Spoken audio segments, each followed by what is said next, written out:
Hello student, जैसा कि हमने पिछले लेक्चर में आपको बताया था कि हम नेक्स्ट लेक्चर में गास का प्रमेय पढ़ेंगे और गास का प्रमेय बहुत ही इम्पोर्टेंट है। इसलिए इम्पोर्टेंट है क्योंकि जो गास थे उन्होंने एक बंद पृष्ठ के अंदर उपस्थित आवेश से संबंधित उन्होंने एक नियम दिया था, उसको हम लोग आज देखेंगे, उसको सिद्ध करेंगे, उसको प्रूफ करेंगे। ठीक है। जैसे थे, इनका नाम पूरा नाम कार्ल फ्रीडरिच गास इनका नाम था। इनका जन्म 1777 में हुआ था और 1855 में इनका स्वर्गवास हो गया था। और उन्होंने एक नियम दिया, और उन्होंने ऐसा नियम दिया, गास ने एक बंद पृष्ठ के अंदर उपस्थित आवेश के कारण उससे गुजरने वाली फ्लक्स के बारे में उन्होंने बताया। क्या बताया उन्होंने? कि कोई बंद पृष्ठ है, उससे संबंधित फ्लक्स का मतलब कुल विद्युत बल रेखाओं की संख्या। उन्होंने गास ने ये बताया कि ये कोई बंद पृष्ठ है, उससे गुजरने वाली कुल फ्लक्स का मान कितना होता है। तो देखिए गास का प्रमेय क्या होता है। गास का प्रमेय क्या होता है उन्होंने, आप लिख लेंगे, हमने यहाँ पे भी नोट डाउन भी कर दिया है। किसी भी बंद पृष्ठ से गुजरने वाले संपूर्ण विद्युत फ्लक्स का मान उसके उस पृष्ठ के अंदर उपस्थित कुल आवेश का, उसके पृष्ठ के अंदर उपस्थित कुल आवेश का 1/ε0 गुना होता है। कहाँ पे रखा है ये आवेश? वायु या निर्वात में, जहाँ पे ε0 आपको पहले पता है क्या है, निर्वात की विद्युतशीलता है। अर्थात हम ये लिख सकते हैं कि विद्युत flux phi E equal to किसका 1/ε गुना होता है आवेश का। तो आवेश क्या है, क्यों? तो हम इसी का गणितीय रूप हम ऐसा लिख सकते हैं कि जो विद्युत फ्लक्स है उपस्थित कुल आवेश का 1/ε0 गुना होता है। तो मान लेते हैं कि ये कोई S बंद पृष्ठ है, इसके अंदर बिंदु O इस पर है, कुल आवेश कितना है, Q है। तो Q का 1/ε गुना होता है। ठीक है। हाँ, ये उन्होंने बताया था। अब इसको हमको प्रूफ करना है, तो प्रूफ करने के लिए क्या करेंगे हम लोग कि ये तो एक बंद पृष्ठ है और कर्व वाला पृष्ठ है, तो इसके लिए हम लोग क्या करेंगे कि एक छोटा सा पृष्ठ लेंगे, उस पृष्ठ से होकर गुजरने वाला फ्लक्स निकालेंगे, जैसे कि हमने पिछले लेक्चर में आपको बताया था। उस फ्लक्स को निकालने के पश्चात हमें क्या क्या चाहिए उसके लिए, ये हम सिंपल आपको बता रहे हैं रफ वर्क में। फ्लक्स फाई डी फाई का कितना आता था, E × ds, ये तो आपको पता है। तो यानी कि फ्लक्स अगर निकालना है हमें कहीं भी, तो उसके लिए हमें क्या पता होना चाहिए, क्षेत्र, ये विद्युत क्षेत्र पता होना चाहिए और उससे संबंधित एरिया पता होना चाहिए और सदिश एरिया, उसका डायरेक्शन पता होना चाहिए। तो हमें उसकी वैल्यू पता चल जाएगी, फ्लक्स का मान निकल जाएगा। या इसी को हम लिख सकते हैं E ds cos थीटा। ये थीटा क्या था, E एवं सदिश क्षेत्र के बीच का कोण था। हमने पिछले लेक्चर में ये चीज डिस्कशन किया था। तो हम मान लेते हैं ये संपूर्ण पृष्ठ है, इसके एक पृष्ठ यहाँ पे एक पृष्ठ है, इस पृष्ठ पर एक पॉइंट क्या लिया है P, और यह पृष्ठ जो है इसका एरिया कितना है, ds है। इसका एरिया कितना है, ds है। और कई सारे ds एरिया से मिलके ये संपूर्ण एरिया बना हुआ है। अब ds एरिया है, अब इस बिंदु पे चूंकि आवेश पृष्ठ के अंदर है, इस पृष्ठ को यहां से हम मिला देंगे इस प्रकार से।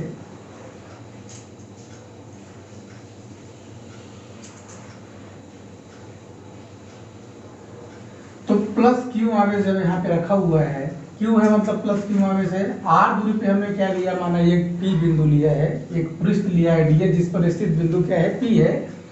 तो हमको d फाई निकालने के लिए विद्युत क्षेत्र चाहिए और ds एरिया हमारे पास है। इसके बीच का कोण हम देख लेंगे कितना है, तो ये हम फार्मूला लगा देंगे तो मेरे फ्लक्स का मान निकल जाएगा। सबसे पहले हमें क्या चाहिए, विद्युत क्षेत्र। तो हम यह देखते हैं कि इस पृष्ठ के अंदर उपस्थित कुल आवेश के कारण बिंदु P पर विद्युत क्षेत्र कितना है, और विद्युत क्षेत्र का मान हम निकाल लेंगे। तो विद्युत क्षेत्र का जब मान निकाल लेंगे तो इस वैल्यू हम रखेंगे आराम से, तो वैल्यू हमारी पूरी ये वाला मान निकल जाएगा। तो आपको समझ में आ रहा है ना हमें क्या करना है, विद्युत क्षेत्र निकालेंगे।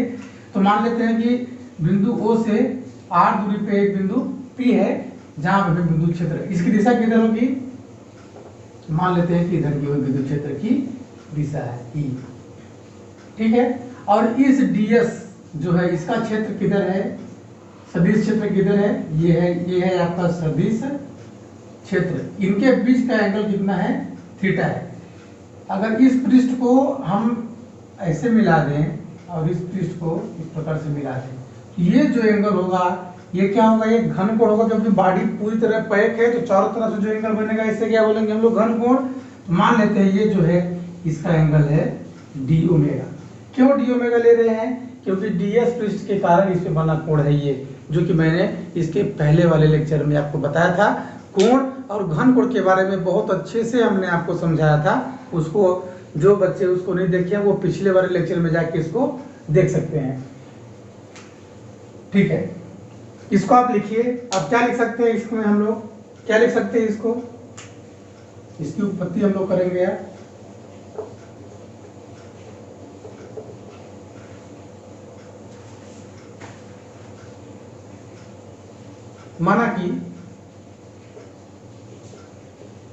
माना कि यस कोई बंद पृष्ठ है जिसके अंदर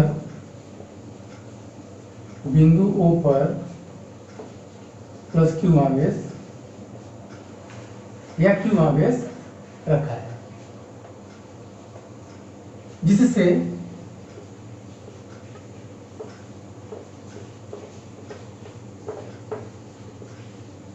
R दूरी पर एक पृष्ठ ds है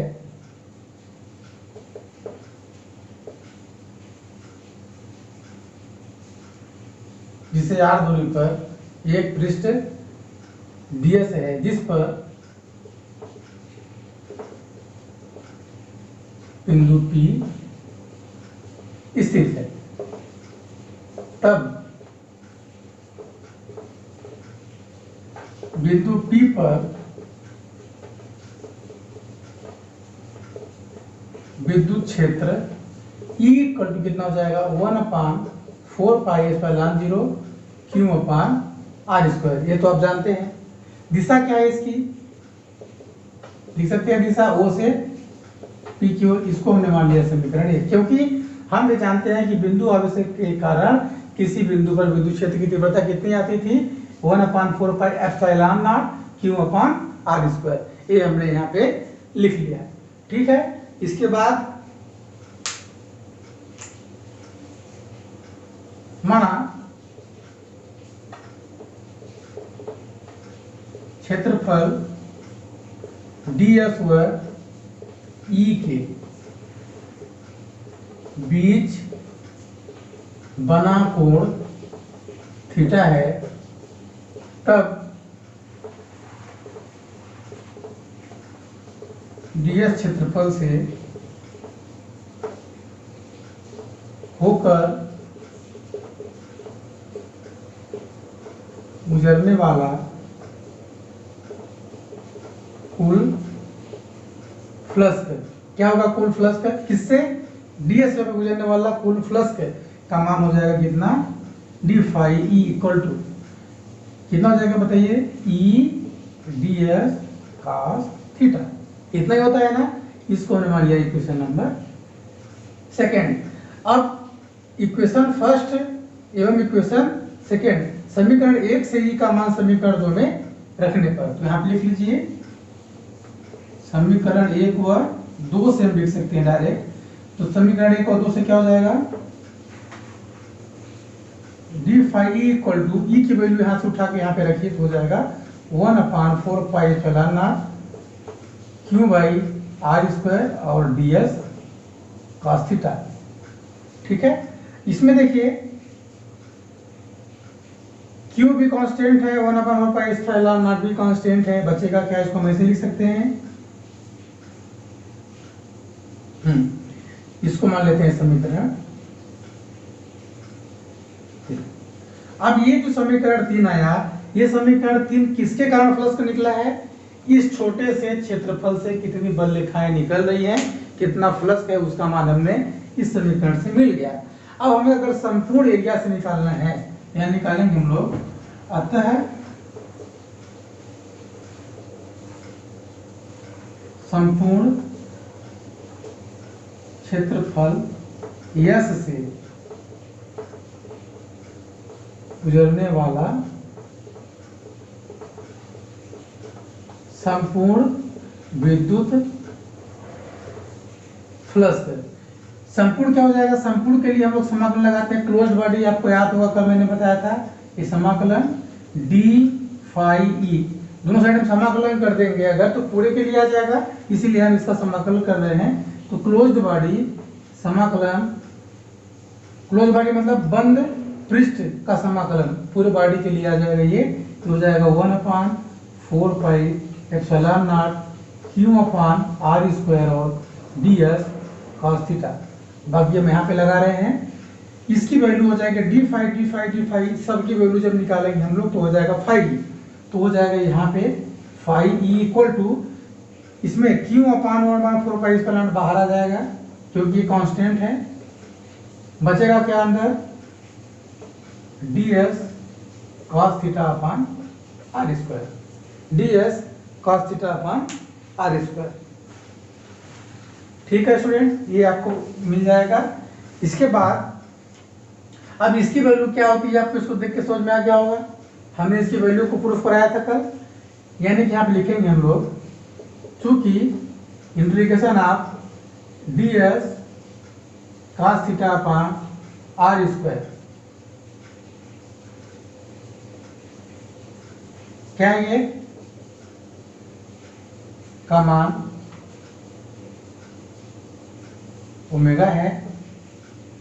ठीक है, डी एस कॉस थीटा का मान क्या है? ओमेगा है, और ओमेगा क्या है? ये घन कोण है। ठीक है ना, तो यहाँ पे आप चाहो तो ऐसे लिख सकते हैं, चूंकि ओमेगा, इसलिए phi equal to q upon 4 pi epsilon naught into omega. ठीक है, जहां ओमेगा एक घन कोण है जिसका मान कितना होता है? जिसका मान 4 पाई होता है, इसको हमने आपको प्रूफ किया था, इसलिए फाई इक्वल टू हो जाएगा Q upon 4 pi epsilon not, और ओमेगा की वैल्यू कितनी होती है? 4 पाई, तो हम ओमेगा जगह लिख देंगे क्या? 4 पाई। 4 पाई से 4 पाई कैंसिल हो जाएगा, तो हमको क्या आ गया? फाई इक्वल टू क्यू गुणे 1/एप्सिलॉन नॉट। यही आपका है गाउस का प्रमेय।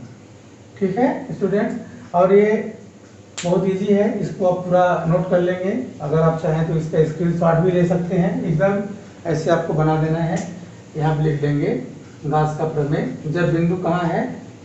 पृष्ठ के अंदर है। इसमें 2-3 कंडीशन, अभी 3 स्थितियां आएंगी, यदि यह बिंदु बाहर है, यदि यह बिंदु बाहर स्थित है तब क्या होगा, अगर एक बिंदु बाहर है, अगर इस पृष्ठ के अंदर कई सारे आवेश हैं तब स्थितियां क्या बनेंगी, इसके लिए कई सारे अभी इसमें कंडीशन 2-3 आएंगे, इसको आप स्क्रीनशॉट ले सकते हैं।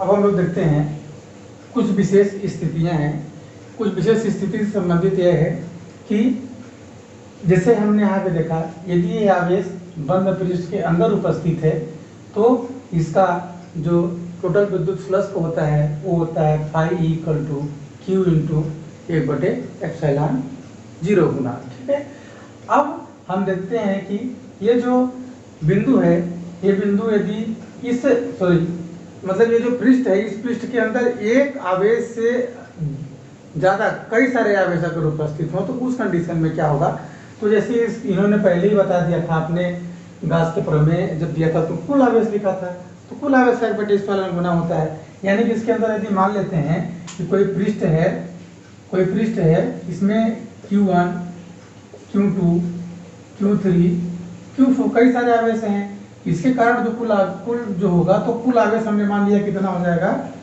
फाई इक्वल टू हो जाएगा सिग्मा क्यू, कुल आवेश हो गया सिग्मा क्यू, मतलब Q1 plus Q2 plus Q3 सभी का जोड़ होता है सिग्मा इंटू 1/s फैलान गुना। मतलब कि क्या होगा, यदि बंद पृष्ठ के अंदर कई सारे आवेश उपस्थित हो तो उसमें कुल आवेश को हम लोग जोड़ देंगे और कुल आवेश का 1/s फैलान गुना हो जाएगा। ये गाउस का प्रमेय इसके लिए लागू होता है। पहली बात। अब पहली बात तो ये है कि गाउस का प्रमेय केवल बंद पृष्ठ के लिए लागू होता है, याद रखिएगा, किसी भी बंद पृष्ठ के लिए लागू होता है। अब दूसरी चीज, यदि आवेश बंद पृष्ठ के बाहर स्थित हो, यदि आवेश बंद पृष्ठ के बाहर स्थित हो, मान लेते हैं कि ये कोई पृष्ठ है, यहाँ पे कोई आवेश स्थित है, बिंदु वो यहाँ पे रखा हुआ है, तो यहाँ से बल रेखाएं से निकलेगी, इस टाइप से बल रेखाएं यहाँ पे जाएंगी, तो बल रेखाएं तो यहाँ पे एंट्री कर रही हैं, जितनी बल रेखा यहाँ से एंट्री कर रही है उतनी बल रेखा यहाँ से निकल गई है, यानी कि इधर की ओर जो बल रेखा निकल रही है कौन सा प्लस कहलाएगा, क्योंकि पृष्ठ से बल रेखाएं बाहर की ओर निकल रही हैं, तो ऐसे प्लस को क्या बोलेंगे हम लोग, धनात्मक प्लस। और जो बल रेखाएं पृष्ठ के अंदर प्रवेश कर रही होती हैं इनको हम लोग क्या बोलते हैं, ऋणात्मक विद्युत प्लस। तो हम देख रहे हैं जितनी बल रेखाएं एंट्री कर रही हैं उतनी बल रेखाएं बाहर की ओर निकल रही हैं, यानी कि कुल जो विद्युत प्लस का है, कुल बल रेखाएं क्या हो जाएगी, कुल विद्युत प्लस का फाई इक्वल टू हो जाएगा कितना, 0। क्यों, क्योंकि जितनी विद्युत बल रेखाएं एंट्री कर रही है उतनी विद्युत बल रेखाएं बाहर निकल जा रही है। ये बात समझ में आ गई आपको। तो ऋणात्मक के लिए यहाँ पे अगर हम लोग फाई निकालेंगे, फाई तो यहाँ पे क्या हो जाएगा, माइनस क्यू अपन इस फैलान नॉट, यहाँ पे क्या हो जाएगा, प्लस क्यू अपन इस फैलान नॉट। बात समझ में आ रहा है। तो क्या हो गया, दोनों को अगर हम जोड़ेंगे तो ये माइनस और ये प्लस कितनी हो जाएगी, 0, हो जाएगा इसी स्थिति में 0। अब तीसरी कंडीशन ये है कि कुछ आवेश बंद पृष्ठ के अंदर है तथा कुछ आवेश बंद पृष्ठ के बाहर है। तो मान लेते हैं हमने यहाँ पे एक डायग्राम बनाया, Q1 आवेश बंद पृष्ठ के अंदर है और Q2 आवेश बंद पृष्ठ के बाहर है। तो जाहिर सी बात है Q1 आवेश के कारण जो प्लस का आएगा उसके लिए विद्युत बल रेखाएं उसको हम लेंगे और बाहर वाले को हम लोग नहीं लेंगे। क्यों, क्योंकि जो कूलाम का गाउस का प्रमेय जो है उन्होंने किसके लिए बताया, बंद परिपथ। तो बंद परिपथ के अंदर कितने आवेश हैं, Q1 आवेश है, तो इसके लिए जो प्लस हो जाएगा phi equal to Q1 into 1/s epsilon naught, या इसे भी लिख सकते हैं हम लोग Q1/s फैलान नॉट, तो गुणा भी है ना, ये हो जाएगा। बच्चों समझ में आ गया पूरा। ये गाउस के प्रमेय का 3 स्थितियां हो गई, एग्जाम में आपके ऐसे आ सकता है और आप इसका जवाब दे लेंगे। ठीक है, दिख रहा है आपको ये सारी चीजें, ये विशेष स्थितियां हैं, इसको आपको अच्छे से ध्यान देना है। फर्स्ट स्थिति क्या है आपका, फर्स्ट स्थिति है कि यदि पृष्ठ के अंदर कई सारे आवेश हैं तो उसके लिए कुल आवेश हो जाएगा सभी आवेशों का जोड़। यदि जो आपका आवेश है वो पृष्ठ के बाहर स्थित है तो उसके लिए टोटल फ्लक्स क्या हो जाएगा, 0। यदि कोई आवेश पृष्ठ के अंदर है और कोई आवेश पृष्ठ के बाहर है तो उसके लिए क्या हो जाएगा, अंदर वाले के लिए प्लस का मान होगा, बाहर वाले के लिए प्लस का मान नहीं होगा। ठीक है बच्चों, ये आपको अच्छे समझ में आ गया होगा और